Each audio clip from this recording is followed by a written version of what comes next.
Rise up!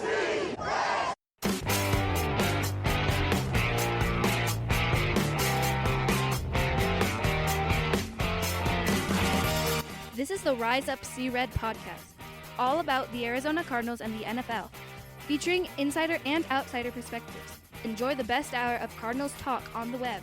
Now here are your hosts, Jess Root and Seth Cox.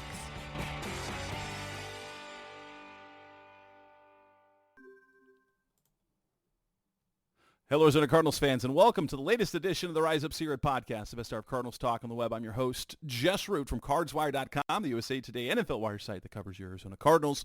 And with me is co-host Seth Cox from RevengeOfTheBirds.com, SB Nation's Arizona Cardinals site, as we've been off for a couple of weeks, and we'll be off for another couple of weeks as we've hit the dead part of the off season.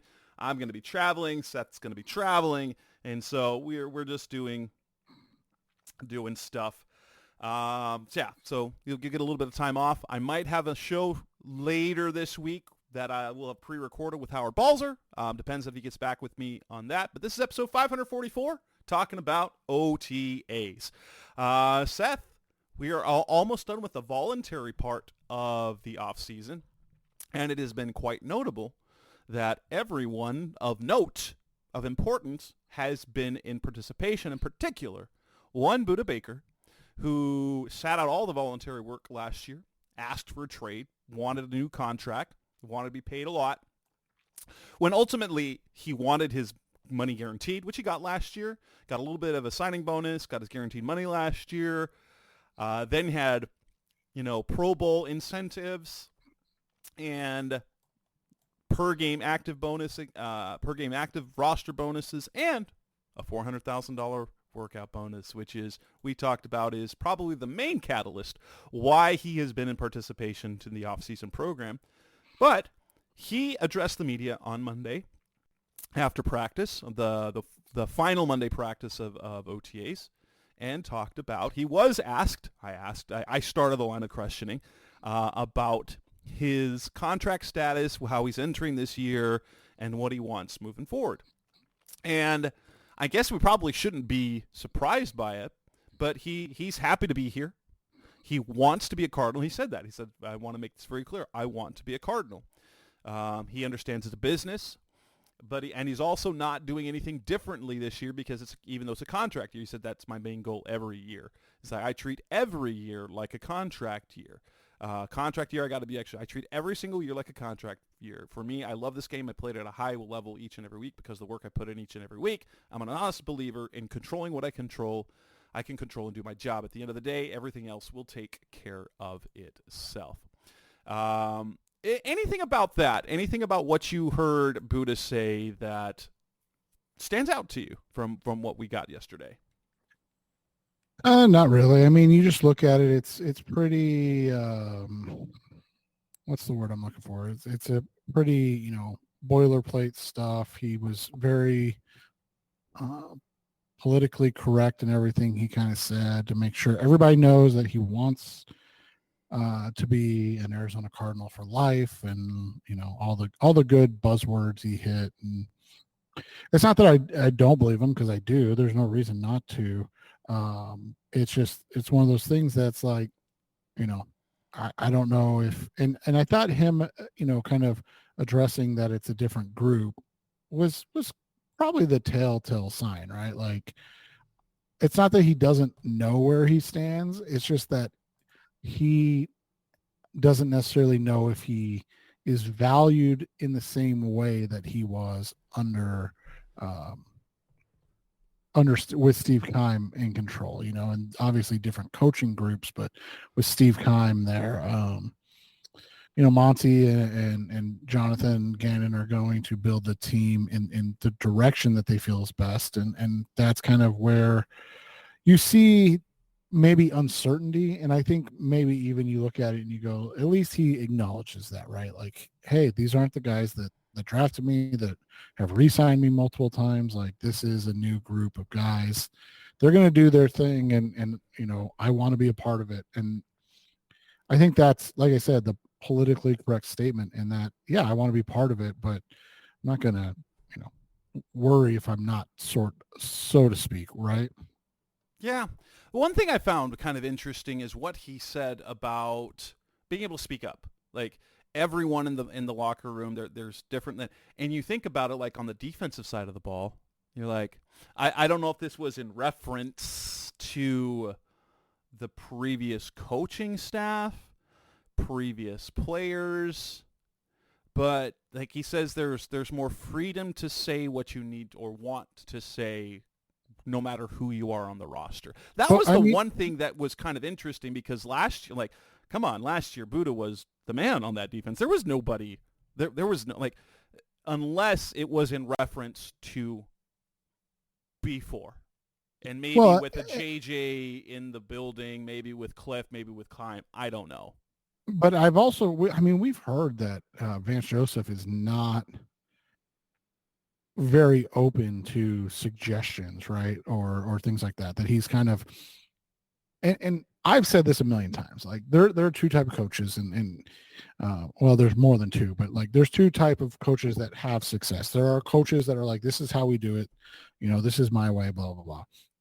But then there are coaches that are willing to and able to take constructive feedback from those around them, and um, you know, one of the things that we've heard about Vance Joseph, and we're never in the building or in the meetings and things like that, so we really have no idea if they're true or not, is that you did what Vance wanted. Like it was Vance's way or the highway, and I mean, if that's it, then that while I had my struggles with how Vance Joseph did things, at least he's living and dying by the sword that he wants. Like he's the one making the decisions, and he's saying, this is what I want, this is how I want things done, like do it or it's not going to work. And you live with the consequences, and him having gotten let go And of this a number isn't of, this isn't to say that he doesn't tailor things in some ways to players, but right. it's all within the construct of his structure. He believes in a Wade Phillips, and Wade Phillips was the same way, honestly. Right. There is a set system on how things are done, and you'll tailor things to within that scheme to players, but they're not going to drastically change the scheme or what they do for players. That's it. You find players to match them rather than matching what you do with the players that you got, I guess. Right, exactly. And that's one of the things, I mean, we pondered as soon as Gannon and Rallis to an extent were hired, of like, okay, what are they going to do? And, it just seemed like Gannon adapted from the jump, right, of like what he did in Philly. And he has some things that he wants to do, and he brought, obviously because you're white, and has some ideas, but he also was like, I don't have Fletcher Cox and Josh Sweat and Hassan Reddick and two very good corners. Like I got to tailor my defense to what I have more. And that's, and that's adaptability that you talk about, and an ability to change based on personnel and things like that. Whereas we've always said, like, there were some square peg round hole instances with Vance previously. And so, but also again, I take, and it's not in a negative way towards Budda by any means, but I always take this stuff with a grain of salt. Like, this is a guy that, has admittedly wants to get paid again, and understandably. And he's kind of seen the safety market and how it's gone, right? Like outside of Antoine Winfield, these guys aren't getting that bread like he had been. So he's got to be selective and cautious with how he is espousing his things, right? And what he's doing. So we'll see. We'll see what that leads to this year, if it leads to a great year, and then if it leads to an extension, or if this is the new group and they're like, hey, like, it's not a Budda thing, it's a safety thing, right? Like, Yeah. Well, we don't kind of like what they completely undid their inside linebacker room last year. Like they moved Zaven outside. They moved Simmons to safety. And we thought like all offseason, the linebacker room's in good shape. We were going to have a 4-3 defense and was going to be Kaiser in the middle. You're going to have Zaven on the Hassan side and Simmons playing the Kaiser role that he had in Philly. And then no. In fact, most of the time they played with only one inside backer on the field when they played with their 5-man front in nickel. Right. And so, you look at it, how does that work out? How does that change things? And what happens as this moves forward? So we'll see as it unfolds, because I think that's the only thing we can do at this point. I mean, you're hearing all the right things, which is a positive. He's not disgruntled, right? Like, this isn't a quiet holdout or a quiet sit-in, whatever they call it. And there's not extracurricular things going on right now. So I think from the net, you have to look at it and go, I think things are okay. Yeah. Well, and I think, it also helped the fact that the safety market really did poorly. All those veteran safeties getting cut. Budda looking for the payment that, like, aside from Antoine Winfield Jr. getting paid, he wasn't going to get the contract that he was seeking to begin with. So. No, and that's the thing is, I think a lot of times what happens in a good way, positive way, is that, guys go, this is what I want. And you go, okay. And then the things happen and people go, yeah, I don't want that, because what I was expecting to happen is now not happening at all. Right. Like, and you look at it, I mean, it's crazy to look at the numbers, right? But the reality of the fact that you have 2024 cap hits, Budda Baker's number 3 in safeties. 2024 total cash, Budda Baker's number 4 in safeties. And then 2024 base salary, Budda Baker's number 2. Like, those are the fact that contract was signed, and I know they redid, but like, that contract was signed so long ago, and he's still top 5 in all the categories. Well, and it's crazy. We know how important Budda Baker is one of the better safeties in the NFL. But he affects things differently than other safeties, because if you look at Pro Football Focus, you look at Touchdown Wire, anything that has anything analytics-based as safety, Budda never makes a top safety list. Even though league-wide he's viewed by coaches and players as one of the best safeties in the league, he never gets that outside love. And so he's a special player in that sense, because you watch him play and you know that he's making an impact, but you also then you look at certain things in terms of pass coverage and analytics like that, and he just doesn't move the dial for a lot of people outside of Arizona.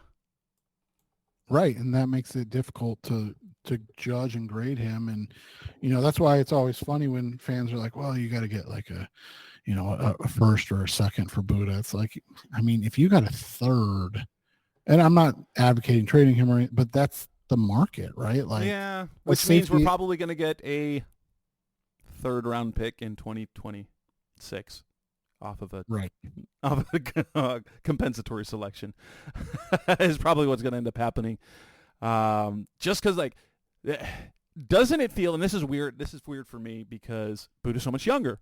Like, he's still got years before he hits that age that you're like, yeah, I don't want him back.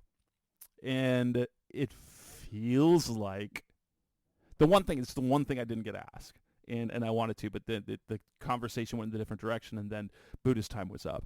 I didn't ask if there have been any initial extension talks with his agent, and so that's the one thing we were not able to ask, and I wished we could have done. But it'll be interesting, because if it feels like Patrick Peterson and Chandler Jones all over again, even though he's younger. Right, exactly.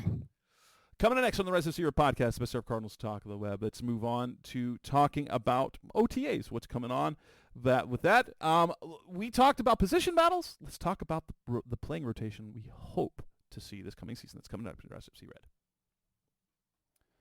We're back on the Rise of Red podcast, Best of Cardinals Talk on the Web, dealing with OTAs. Minicamp starts next week, and what we're going to talk. We talked about it on our last show.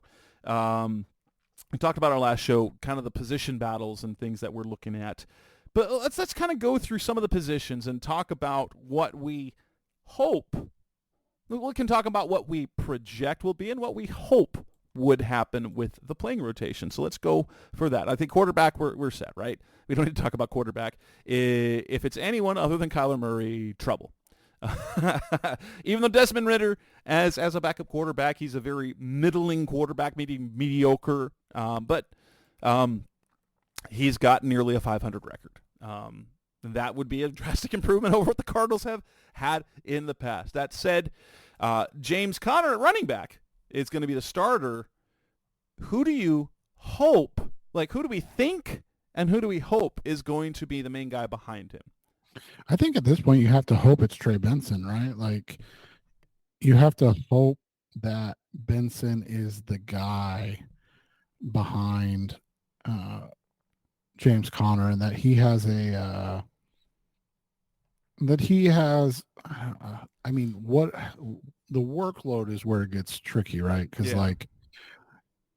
you don't want necessarily to overwork a rookie unless he's the guy, but then also you're like, can you figure out if he's the guy without it? It's an interesting quandary that they put themselves in.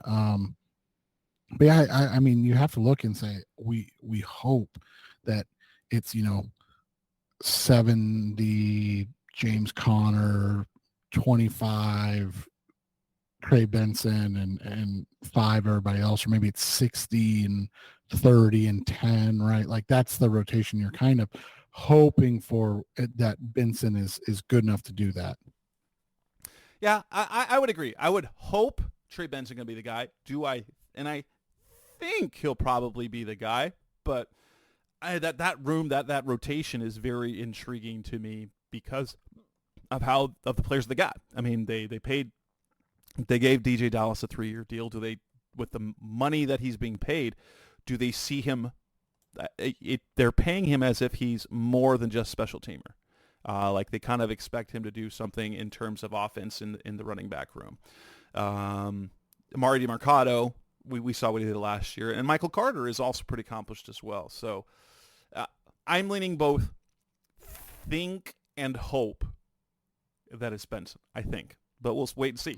He's still got to sign his contract too, so there's that. Yeah, I know, right? All the hullabaloo about our good buddy Marvin Harrison Jr. and meanwhile, Trey Benson hasn't signed. And Howard explained that in an article that he wrote for Cards Wire, that it's more about, it's not about guaranteed money because he's a 3rd-round pick, but it has to do with slotting where his 2025 salaries are and beyond. Because if you're drafted in the 3rd round, you get more than the league minimum. 4th-round picks and on, their salary is a league minimum every year. That's easy. So it's just about it's a matter of verbiage, whether there is a split on their contract, whether, like, if they make if they're on injured reserve, whether it's their full salary or whether it's $470,000, which is usually the split salary. For 3rd-rounders, you have to negotiate those future year salaries, and they slot kind of in there, but that's kind of where it is. Is like last year the issue was 2nd-round picks and how much guarantees or how many years are guaranteed, and this year it is the 3rd-round picks and the salary slots that they make beyond that. So I don't think it's gonna be a problem. I just think there's a little bit of back and forth and waiting for the picks behind him perhaps to get their deals. Yeah, and that's, I mean, and it's tough when you're, one of the first guys off the board at your position too, right? Because then there's not a whole lot to go off of. Yeah. We go to the wide receiver room. If we're talking top 3, who do you think will be the top 3 in the rotation? It's tough because with the Zay Jones contract, you're assuming that he's going to be involved in the top 3.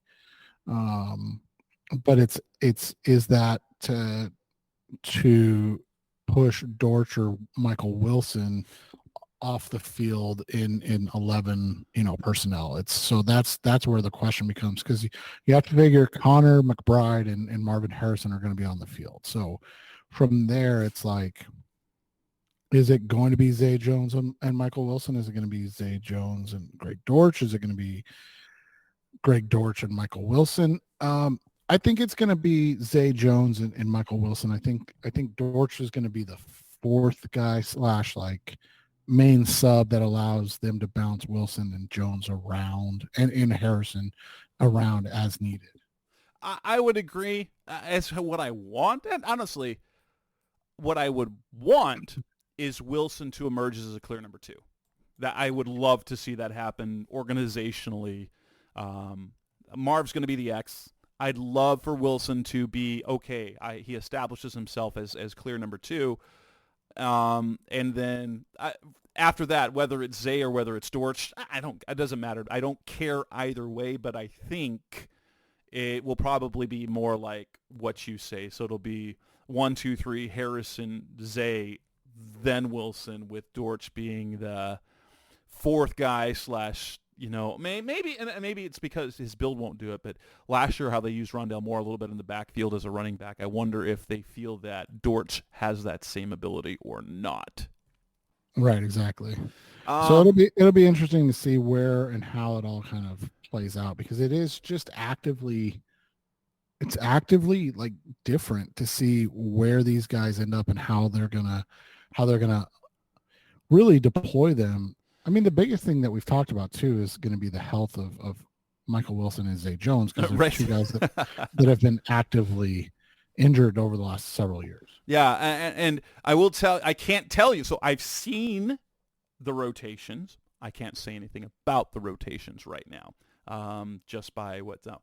What we can say at left guard is that there is evidence put out there by the team, thanks to some practice. Now, again, it's just a rep, but from the evidence at the rep, that looks like Evan Brown is the leader at left guard. We know the rest of the room, but who do you think will be the left guard ultimately, and who do you want the left guard to be? I think it's going to be Evan Brown. I would love for it to be Isaiah Adams, meaning that he's ready, not in the sense of that he's the best of a bad bunch. But I think it's going to be Evan Brown. I think their goal is to have Isaiah Adams ready next year. I think with that, you look at it too, that they are confident and slightly comfortable with what their depth looks like along the offensive line, which is different, right? Like, I don't think we've really seen that, where they're confident and where their depth is along the line. That would be fair. That would be fair to say. I think it'll be Evan Brown as well. I think there is a level of, as much as I think this might be there's something it's saying the quiet part out loud, while the Cardinals do believe, like, if it's not a first round pick, they're not dead set on pushing a rookie out there. And then Paris was like, you draft in 6, you're going to put him out there. And honestly, he probably, like, Beachum wasn't any better. Like, at worst, Beachum was an equal. And so if you've got equal play on the field, you go with the young guy, right? Because there's the potential for growth. But on the interior, like when they drafted Isaiah Adams in the 3rd round, like, you look at 3rd round guys as maybe, but they made no plan. Like, they re-signed. They basically re-signed everybody. They re-signed Elijah Wilkinson. They re-signed Tristan Colon. They brought back Carter O'Donnell. They haven't cut Dennis Daly yet, and then they signed Evan Brown. I kind of really like the idea of having a vet right there, especially one with experience. He's played right guard, he's played center, now he's going to play left guard. And I guess there's a part of me that would like to say, like, what I want. I guess it would be great if Adams came out and said, no, this is mine, and he was just mauling people. I mean, I can't predict. I can't in good faith predict that, because look at his last 2 years. He was a solid guard his junior season, and then he played right tackle last year, where he wasn't that good. And so I would have a hard time believing that he's going to come in and be ready. Yeah. Ready. Like, if we're saying, like, Paris at his talent level was at worst equal to Kelvin, I don't think Isaiah Adams there. I don't think he's even where you can say that he's equal with the guys that are already in the room. It is where he might become better, but he's not there yet.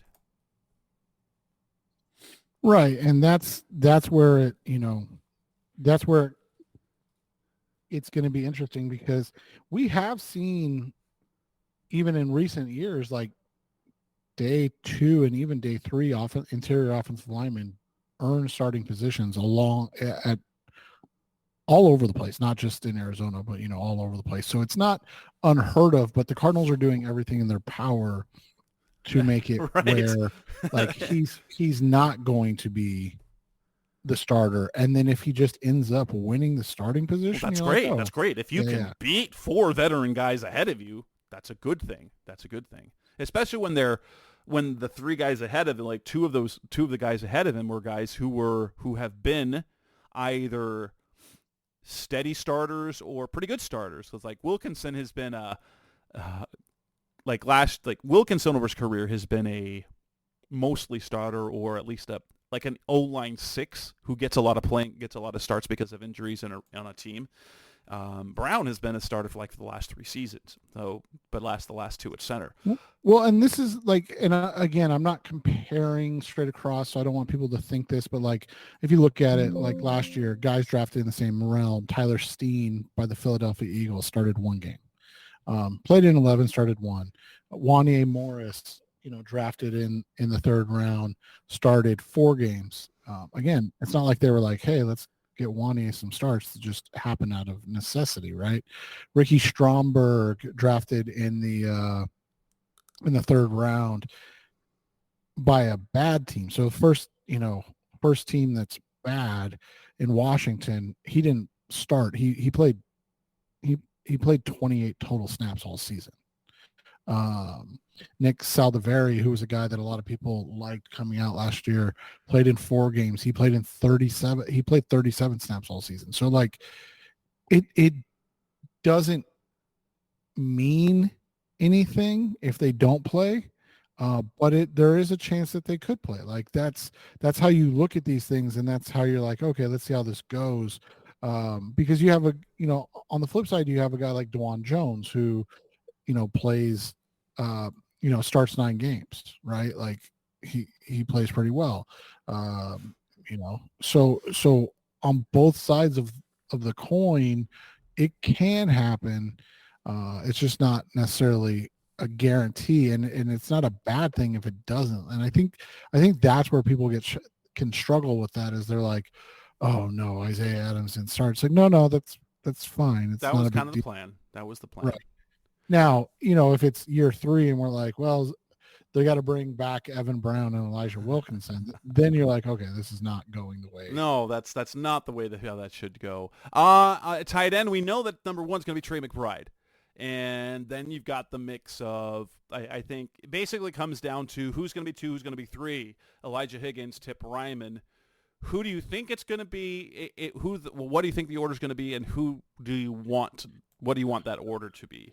It's just tough because they are 2 very different players, so they do very different things. I think Elijah Higgins is going to be the number 2 in terms of passing situations, and I think Tip Ryman is going to be the number 2 in terms of like when they're going to want to run the football. Not that they won't throw the ball with Tip in, or vice versa, but I think it's one of those situations that I think we're going to have to judge at the end of the season by obviously health, but snap count. Like, how did that work out? If I had to guess, I would say Tip Ryman edges Elijah Higgins out in terms of snap count by the end of the season. But I think Elijah will probably be the guy earlier in the season, just unless Tip shows even more than what we're expecting him to be, which, early is going to be a guy that is a 6 offensive lineman type. We expect him to eventually turn into more than that, but it's not like we're expecting it tomorrow. Right. It sounds like basically Tip Ryman perfectly is sliding into the role that Jeff Swaim had, which was mainly blocking tight end. Like he got, I can't remember. Did he have any catches last season? Well, let's look. I got Pro Football Reference up right now. Because I know there was one, like he had like a 15-yard catch in like week 1, but it didn't count because there was a penalty. So, but I can't remember if he had any other catches after that. He had 10 for 94 last year. 10 catches.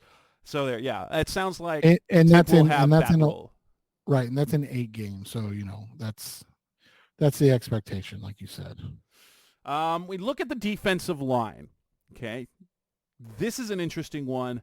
I think that the starting lineup come week 1, that it will end up being, I think it'll start off being Justin Jones, Bilal Nichols, and Roy Lopez. I think that's going to be the starting. That's my prediction, what I think it will be.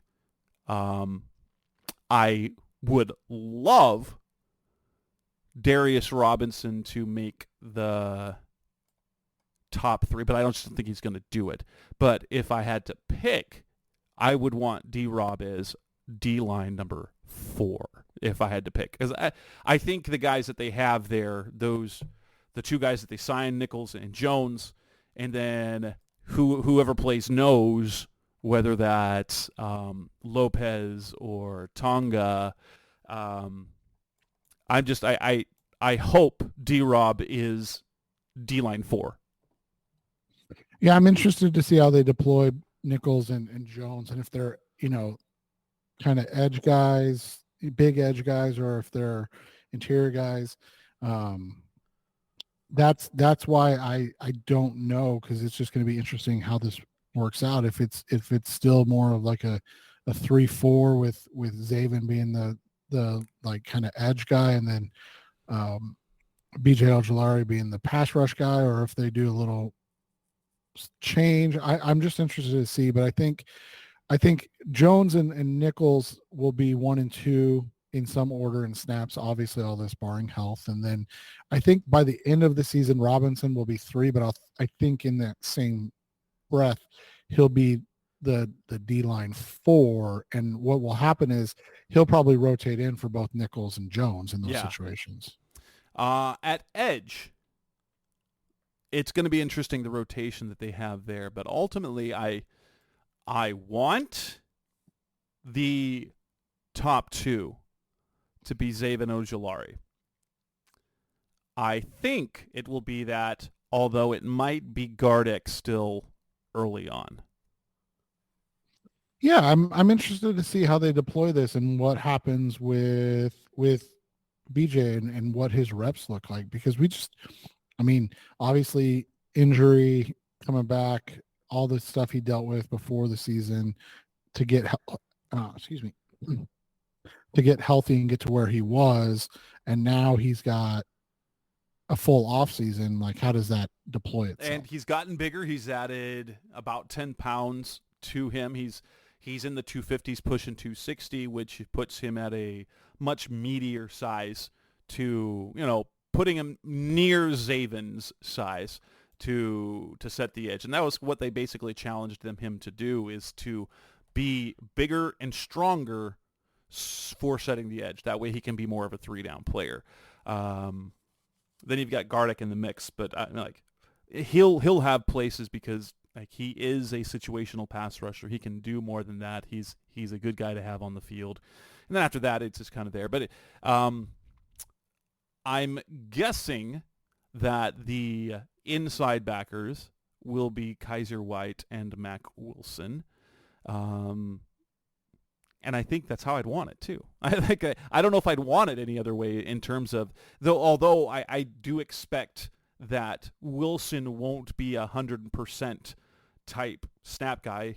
The way the Cardinals deploy their defense a lot of times in nickel is that rather than pulling the nose like a traditional 3-4 does, they will pull one of the backers and leave that 5-man front. So you've got a big nickel where Kaiser stays on the field basically 100% of the time, and that second linebacker spot ends up getting 60-ish% of the snaps. And I think and I hope that's how it is, because it means Kaiser's healthy and that Mac Wilson is what they envisioned him to be when they signed him. Yeah, and I think that's how it's going to become as things go along. I don't see Mac, again, barring injuries, seeing more than, maybe 70% of the snaps, and I think it'll probably be around that 60-65, like you said.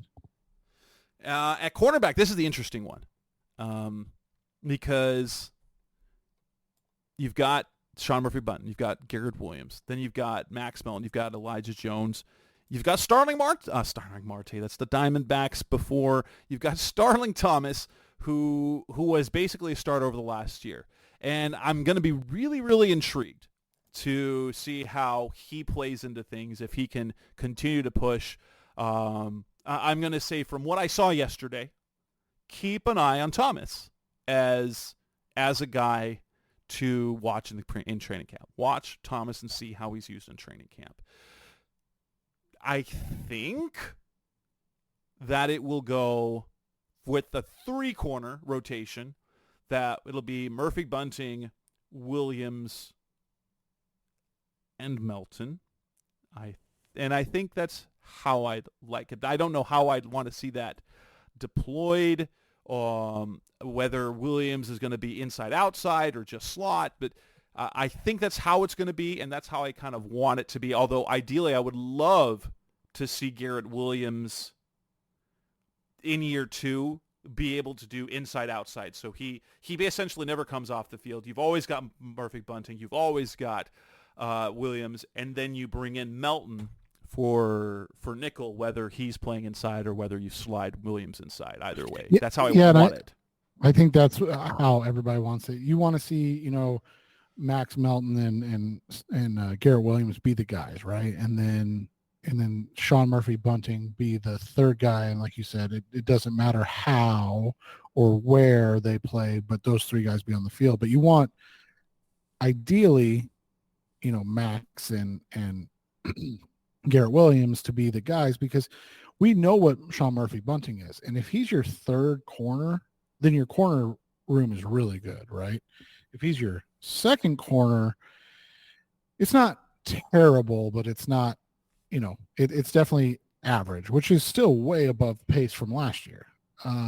If he's your number 1 corner, you're looking at it and you're going, okay, we have a lot of young guys, so at least that's the excuse that we're going to start with. And then if he's your number 1 corner for the whole season and everybody's healthy, you go, these guys, we want to see more progression from these guys, right? Yeah, and then at safety, like, we know it's going to be Budda and Jalen. They're going to be the starters.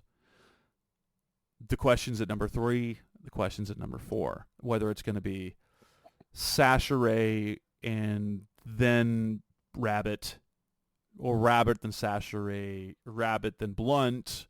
I think in a perfect world, and I think ideally, it might be that Sashere might be safety 3 when the season starts, but not long after that. I'd love to see Taylor Demerson win that job right away. Yeah, immediately. That would be ideal. It would be great. But I think it'll probably be Sashere first.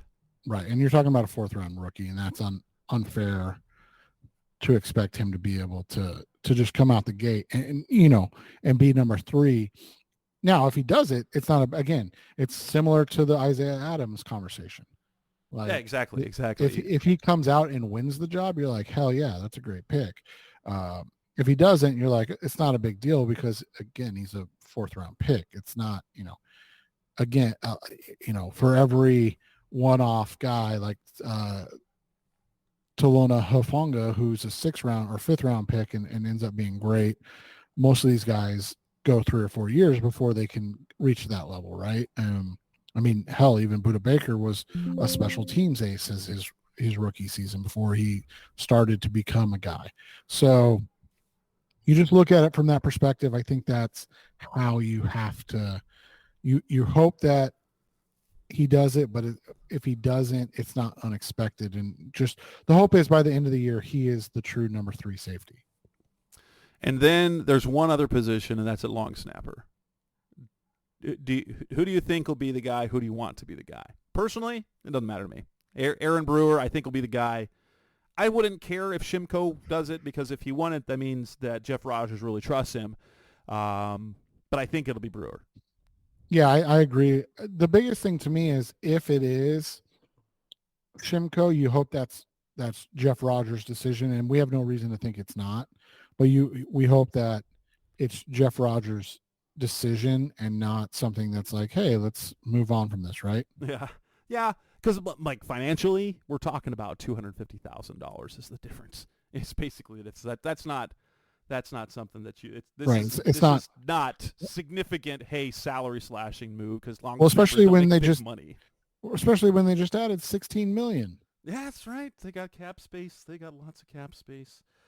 Coming up next on the Race of Spirit podcast, Mr. Cardinals Talk on the Web. Let's talk about who we believe and who the Cardinals need to break out in 2024. That's coming up next on Rise of Red. We're back on the Rise of Red podcast, Mr. Cardinals Talk on the Web. Breakout players for 2024. There are players that we think will break out, and there's also players that the Cardinals actually really need to break out. If we're looking on the offensive side of the ball, who do you think will break out, and who do you think they absolutely need to break out? I mean, are we going to say Marvin Harrison Jr. breaks out? I don't know. Or that he just... I'd like to say that. I think I'm going to exclude rookies from this idea because like literally anything he does is like breaking out unless he's a complete bust. Right. So I think you look at it, I think the first guy, and this might sound weird, but I think they need Kyler Murray to break out in the sense of like he needs to put together, and I'm not going to say 17 games of, being great, but like he needs to put together a season where beginning, middle, and end, he's playing at a high level. Well, honestly, like we've seen him play MVP level football. That would be if he plays near that level for a whole season rather than because like 2020, 5-game stretch looked like an MVP. 2021, the first half of this season looked like an MVP.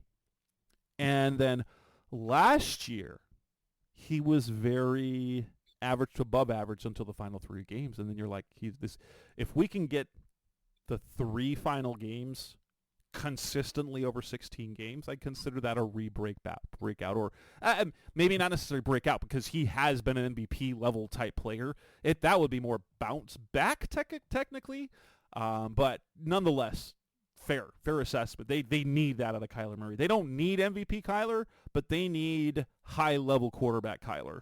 Right. They need that. Paris Johnson, I'm going to say, is a guy that they really could use breaking out.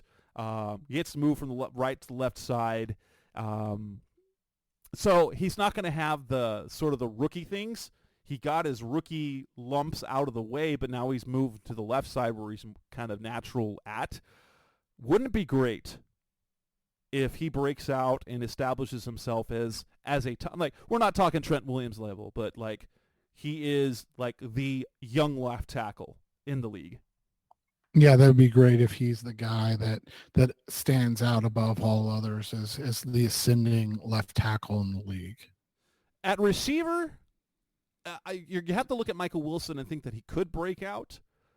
I don't think they need him to break out because they have safety nets behind him. We know Marv's going to have, we assume Marv's going to be probably their top productive receiver. They've also got Zay Jones. They've got Greg Dortch. So I think Zay Jones wouldn't be a breakout player because he had over 800 yards 2 seasons ago. Like, he might have a bounce back year, but Michael Wilson is a guy you could see break out. He's got to stay healthy.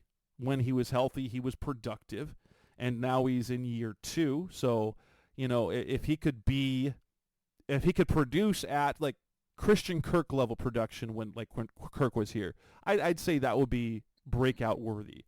They don't need him to, but they do need somebody to break out or bounce back. So if Wilson doesn't do it, they need it from Dortch, or they need the bounce back year from Jones. I'm going to put that caveat that way. Yeah, exactly. They need one or the other. So you got to have somebody that breaks out in this situation. I don't think.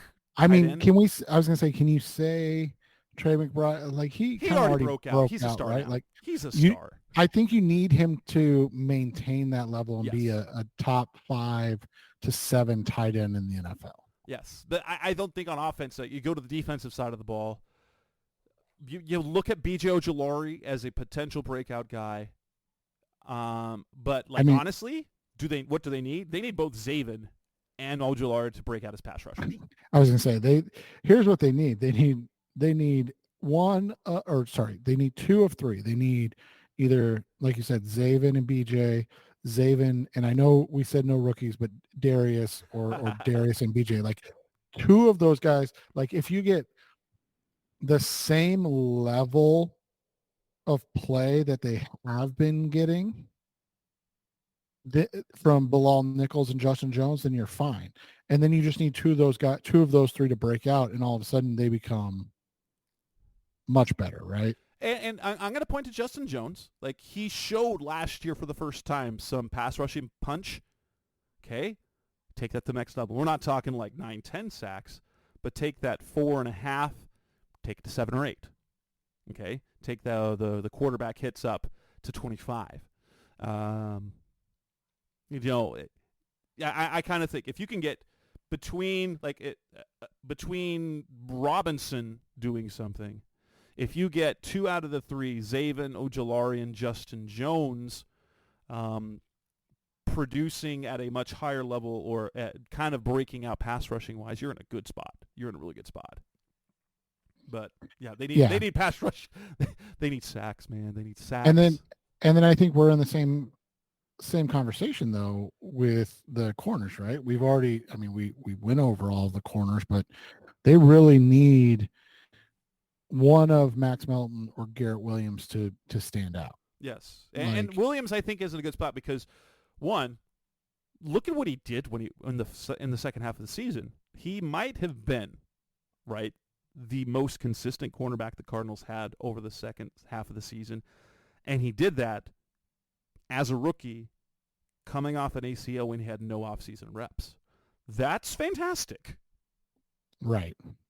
And so, while I'd love for Melton to break out, I'm looking at Garrett Williams. He would be a great guy to have emerge, and especially because of the number of defensive backs that the Cardinals have drafted over the last 2 seasons, out of the last 2 years, it would give an air of confidence to the front office in terms of defensive backs, right? So if you get Garrett Williams break, because Keitrell Clark looked like a stud coming out of the preseason, and then he got buried in the playing rotation. If Garrett Williams develops into a starter level, like a solid starting cornerback, and they do that with a round 3 pick, and then you feel that confidence about them, and you see some development from Melton, maybe Elijah Jones, maybe a boost from Keitrell Clark this year, or even Starling Thomas, who was an undrafted rookie that they acquired off waivers. That would give the confidence in this front office and coaching staff for the traits that they're looking for in a defensive back. Well, we were waiting for that from the past coaching staff, because they drafted Byron Murphy. He was pretty solid. And then kind of like we talked about after the draft, when they drafted Marco Wilson, they traded up to get Marco Wilson, and Steve Keim said they felt that they kind of had a potential steal in him. Like that was going to be kind of the defining mark of him as an evaluator, and that failed miserably. Well, that didn't fail, but he proved to be just as inconsistent a player as he was at Florida.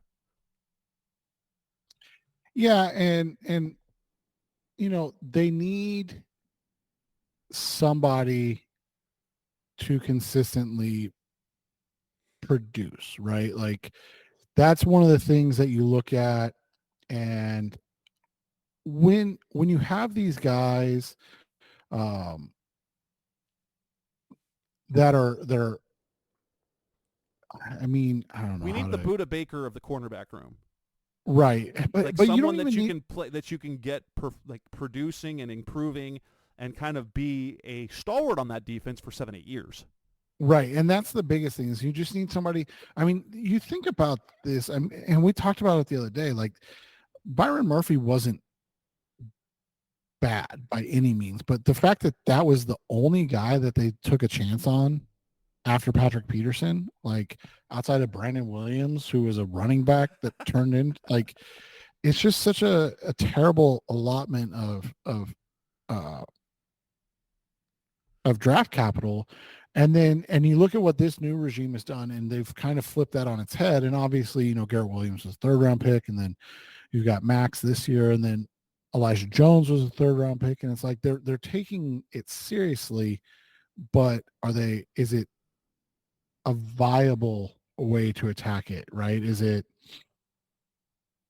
like, do you have to find a star, or can you have a room full of good players who all just kind of feed off each other's ability? And yeah, you don't necessarily need that alpha. You don't need that lockdown corner one. Obviously, if one of those guys turns into one of those, that's great. But can you get away with having, a bunch of really good guys that, if you had 3 number 2s, but no number 1, that would almost be better than having, right, a number 1 and then what the Cardinals had before, where it was like a rotating door of like, who's going to do it next. So. Right. And, at safety, we don't need anybody breaking out, because we've already seen breakout season from Jalen Thompson and Budda Baker, and Matt Prater's been kicking forever, and Blake Gillikin as a punter, I think you could say as a punter, broke out last year. So, yeah, I think that kind of wraps that up, Yeah, and it'll be interesting as we go through this and like figure out how this all comes together, because there are so many unknowns still, as we went over. Like, they need guys to break out. They need guys that have broken out to maintain a breakout or reestablish a breakout. Those are all things that, and they're taking these massive chances, and not in a negative way, but these massive chances on guys like Paris Johnson Jr., like Garrett Williams, things like that, where before it was always like, DJ is good enough, and well, you have Patrick Peterson, so you don't need somebody else, right? Like, so now it's completely different. So we'll see how that goes. And with that, we will wrap up this edition of the Rise of Seared podcast, the Best Our Cardinals Talk Club. This is episode 544. Seth and I will be off for a couple of weeks at least, because I will be off in Europe, and then I will be back, in Texas and stuff, and I can probably record from there. I think you will get episode 545 that will publish with me and Howard in the next few days. I should be recording that later tonight. But until then, that's Seth Cox. I'm Jess Root. This is the Rise of Seer podcast. Thanks for listening, as always. Thanks for listening to the latest edition of the Rise Up, See Red podcast. Listen to previous episodes and subscribe to the show on Apple Podcasts, Stitcher Radio, Audioboom, or many other podcast platforms, so shows are delivered directly to your mobile device. Please give the show a 5-star rating and always support the sponsors who support the show. We'll be back soon for the best hour of Cardinals talk on the web. Rise up, Red Sea, be Red, see Red, and of course, rise up, see Red.